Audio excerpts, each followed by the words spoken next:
Assalamualaikum warahmatullahi wabarakatuh. Kami dari kelompok 6 kelas 11 MIPA akan mempresentasikan tugas sejarah yang berjudul Serangan Umum 1 Maret 1949 yang terdapat di dalam bab Perjuangan Mempertahankan Kemerdekaan Indonesia. Guru mata pelajaran atau guru pengampu yaitu Ibu Irma Suryani SPD.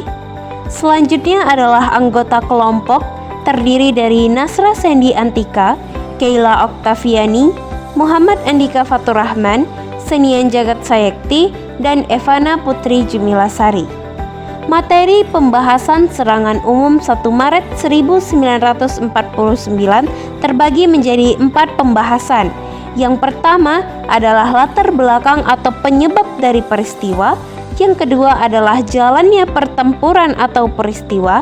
Yang ketiga, bagaimana akhir dari peristiwa. Dan yang keempat adalah dampak yang timbul akibat peristiwa. Yang pertama adalah latar belakang.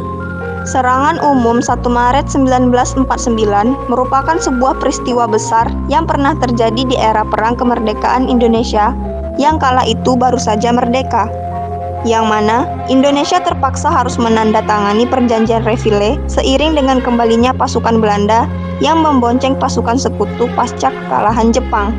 Pemicu utama serangan umum 1 Maret 1949 yaitu agresi militer Belanda II yang dimulai pada bulan Desember 1948. Agresi ini dimaksudkan untuk mengambil kembali kendali atas beberapa wilayah yang telah dikuasai oleh Indonesia.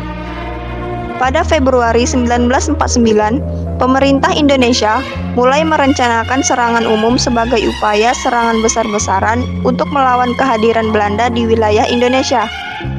TNI turut terlibat dalam perencanaan dan pelaksanaan serangan umum 1 Maret 1949 dengan tujuan untuk membebaskan kota-kota yang dikuasai Belanda.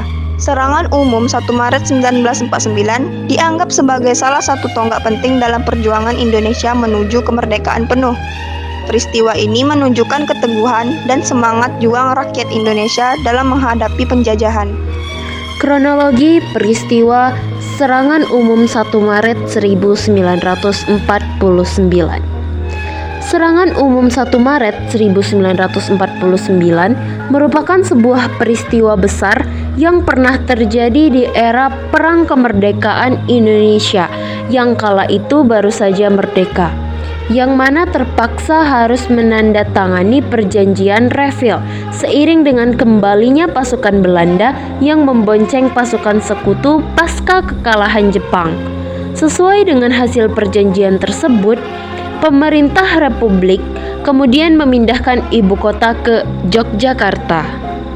Namun, pada Desember 1948, Belanda melanggar perjanjian dengan menyerang Yogyakarta, yang kemudian dikenal dengan agresi militer Belanda II. Yogyakarta yang saat itu menjadi ibu kota negara pun telah diduduki oleh Belanda. Selain Yogyakarta, Belanda pun kemudian menduduki beberapa wilayah di sekitarnya, seperti Sleman, Bantul, Kulon Progo, dan Gunung Kidul.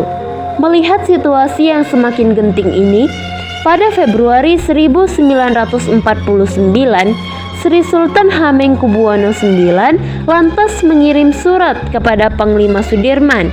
Di dalam suratnya, Sri Sultan yang saat itu sudah melepaskan jabatannya di Keraton Ngayogyakarta Hadiningrat menyampaikan agar diadakan serangan guna merebut kembali kota Yogyakarta dari tangan Belanda. Panglima Besar Sudirman lantas menyusun rencana untuk kembali merebut Jogja dan mengusir Belanda. Panglima Sudirman pun lantas menyetujui permintaan Sri Sultan tersebut dan meminta Sri Sultan untuk berkoordinasi dengan Letnan Kolonel Soeharto yang saat itu menjabat sebagai Komandan Brigade 10 Wehrkreis III. Tepat tanggal 1 Maret 1949 pukul 6 pagi, pertempuran sengit pun tak bisa dihindari dan terjadi hampir di setiap sudut juga ruas jalan yang ada di kota Yogyakarta. Pertempuran demi pertempuran antara tentara Indonesia dan pasukan Belanda berkecamuk dengan dahsyat. Sejarah mencatat kota Yogyakarta saat itu dikepung oleh gerilyawan TNI dari berbagai penjuru kota.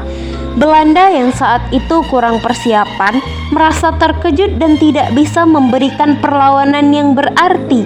Hanya butuh 6 jam saja bagi TNI untuk merebut kembali ibu kota Yogyakarta. Pasukan Belanda yang sudah berhasil dipukul mundur itu lalu meninggalkan pos militernya. Beberapa senjata dan kendaraan artileri milik tentara Belanda pun dirampas oleh pihak TNI. Tepat pukul 12.00, Letkol Soeharto lalu memerintahkan pasukannya untuk mengosongkan kota dan kembali ke pangkalan gerilya masing-masing. Belanda kemudian hanya bisa menyerang daerah sepanjang pengunduran pasukan Republik. Berita kemenangan TNI ini kemudian menyebar hingga akhirnya sampai ke Washington DC, Amerika Serikat, yang mana saat itu PBB sedang bersidang dan diikuti oleh perwakilan Indonesia. Dengan kemenangan serangan umum 1 Maret 1949 ini, Indonesia memiliki posisi yang kuat dalam perundingan dengan Dewan Keamanan PBB. Kemenangan ini menjadi bukti masih utuhnya kekuatan TNI dengan negara Republik Indonesia di mata dunia saat ini. TNI dan NKRI tidak hilang ataupun mati seperti yang selalu dipropagandakan oleh pihak Belanda. Sebelumnya, pihak Belanda selalu mengklaim bahwa Indonesia sudah tidak lagi memiliki kekuatan, dan karenanya Belanda merasa berhak untuk kembali menanamkan kekuatannya. Namun demikian, kemenangan besar TNI dan rakyat Indonesia dalam peristiwa serangan umum 1 Maret 1949 tersebut telah membuka mata dunia bahwa Indonesia adalah negara yang memang berdaulat. Ingat teman-teman, The Galleria serangan umum 1 Maret 1949, yang mana peristiwa ini juga menjadi momen penting bahwa bangsa Indonesia terlepas dari belenggu penjajahan untuk selama-lamanya. Pasca serangan umum 1 Maret 1949, menurut beberapa sumber, korban yang gugur dan terluka dalam serangan ini dari dalam negeri kurang lebih 2.000 sampai 6.000 jiwa, dan korban dari luar negeri kurang lebih sekitar 1.500 sampai 3.000 jiwa. Pasca serangan umum 1 Maret 1949, pada tanggal 8 Maret 1949, pemerintah Belanda dan Indonesia menandatangani gencatan senjata. Gencatan senjata ini mengakhiri fase pertempuran langsung antara pasukan Belanda dan Indonesia setelah serangan umum 1 Maret.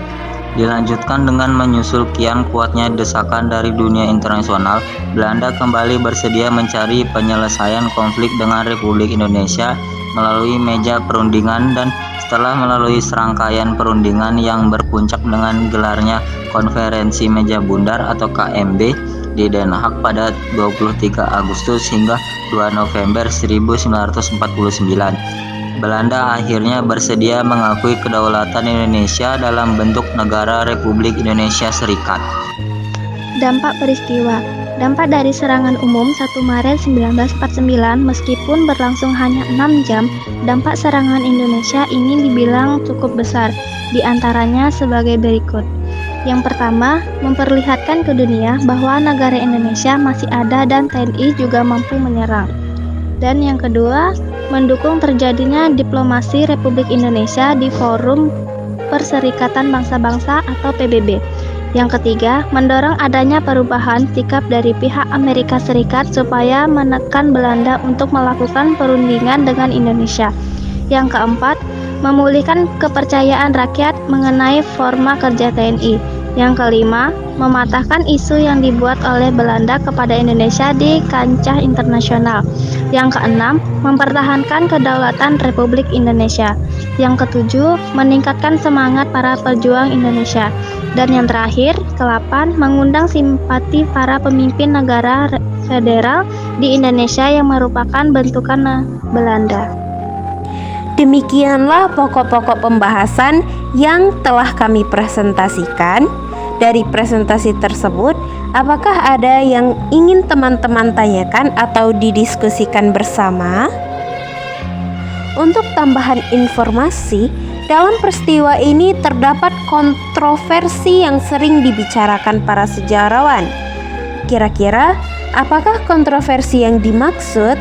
Nah, jika ingin mengetahui kontroversi tersebut, jangan lupa ikuti diskusi kelas kita nanti di pertemuan selanjutnya.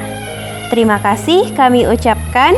Kami akhiri. Wassalamualaikum warahmatullahi wabarakatuh.